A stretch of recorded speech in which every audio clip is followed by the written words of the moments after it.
This is Tyrannus, a Forsaken warrior who for more than 100 days has fought the enemies of the Horde across multiple classic battlefields, and now worlds. And this is Unholy Jack, a human Death Knight who has represented the Alliance for almost a decade. Then there's Petra Nabatin, a VR warrior who for about 2 days now has been rocking around Eorza, thwarting primals, and now fighting under the Maelstrom's banner of the pirate city-state of Lominsa. Hello ladies and gentlemen, like a great many people in recent times, I'm a WoW veteran who's been giving Final Fantasy a good go, and really enjoying it. But while I'll probably transition to it becoming my main MMO for a good while yet, there are a great many things in World of Warcraft I wish were in Final Fantasy XIV, and vice versa. So in the video today, I'm going to go through all the little things I wish were in Final Fantasy from my time in World of Warcraft. And then the next video, I'll run through all the stuff I wish was in WoW from Final Fantasy. And spoiler alert, that next video is going to be a hell of a lot longer. So let's get started with all the features and conveniences I wish were in Final Fantasy XIV. First is about the Collections tab. While you've got a solid listing of all your mounts and pets in Final Fantasy, which you can search and see what you've got, it doesn't have a full list available of the ones you can collect like you see in WoW. The advantage of the Warcraft version is that you not only see a progress bar if you're a completionist, but you also get to go through and target mounts that are particularly interesting to the player if you just want certain ones. There is a precedent for this in Final Fantasy as well, because when you look at the music list for your Orchestron, you can see where to get different pieces of music and what they are, so you can fill it out. So I'd love to see that continued onto mounts and pets as well. Secondly, in FF, there's a great deal of solo content, which you can only do when it's just you, and not in a party.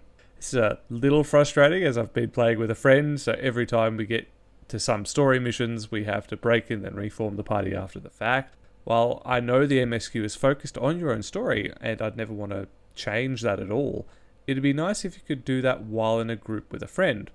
And I should clarify that I mean that you're doing all of the solo content solo, it's just you don't have to reform the group after the fact. World of Warcraft does this really well, where you can be in a party, raid, and battleground, and just multiple groups at the same time, which does ease up how you go about playing with friends.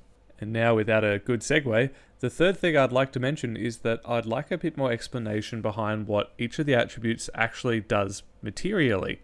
For instance, I'm looking at my character now and can see I've got a critical hit rating of 227, and when I hover over the tooltip, it basically says it impacts crit chance and crit potency, but there isn't anywhere which translate that into, say, 20% chance to crit with any attack. And the other example is vitality, which it says impacts your health, but it doesn't actually explain how much health you're getting from your vitality. Where in WoW, it's pretty straightforward, where it says your crit chance is 30%, and you know what impacts it. So say 20 agility equals 1% crit for a warrior in Classic, or 1 stamina equals 10 health, and you can hover over stamina and it says it increases your health by X amount. The reason I find this so important is that it gives you a very clear understanding of character progress. For instance, I did a Gruul's lair yesterday and got the Bladespire braces, and I could see it increased my crit chance by 0.5%. which shows material progress on the character. I can see definitively what I've done and how I've improved. Whereas in Final Fantasy, I know I've improved, but I don't exactly know by how much. There may be add-ons or the like for Final Fantasy which can do this, but I haven't really delved deep into it. But having a bit more depth on how much each of these stats are contributing to the character's performance at a base level would be really nice. The side note for here as well is I'd like that extended to mount speed figures, as I've noticed that during the MSQ you unlock higher mount speeds in different zones for going through the quests. But I've no clue how much faster that is, whereas in WoW you've got the indicator of 60% faster for pleb mounts, then 100, 280 if you've got epic flying, whereas in Final Fantasy you just have 0 to 2 stars, which doesn't really tell you much.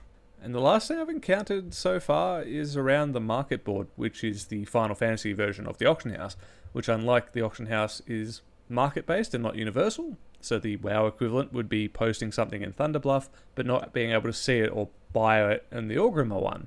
Now, this isn't the annoying thing, it's more about posting stuff on the auction house itself through the retainers. Retail WoW's relatively recent AH changes, which allows you to post stacks of different things in whatever breakdown you like, is incredibly convenient to use. So you don't have to manually break down 50 stacks into mini stacks of 5 if you want to sell the smaller amounts through the market. And again, there may well be an add-on here, but it's worth talking about the base game as it is, as this is what people will work with when they first start, especially as you can't get these add-ons through the Curse launcher, which is where a lot of people went to after they split from Twitch. Then, lastly, it isn't really about Final Fantasy XIV itself, it's the actual process of buying it, and for some people downloading it. The site itself is archaic. You don't have to go far to find people having issues with it, on top of reports of people getting download errors, which are very difficult to resolve, and is especially prevalent with Australian servers, although I imagine that might change when Shadowbringers come out and the new data centers open for Oceania. All in all, Square Enix could learn some lessons on user interface and user experience from Blizzard, whose experience in downloading all the games and buying stuff through the cash shop is very straightforward.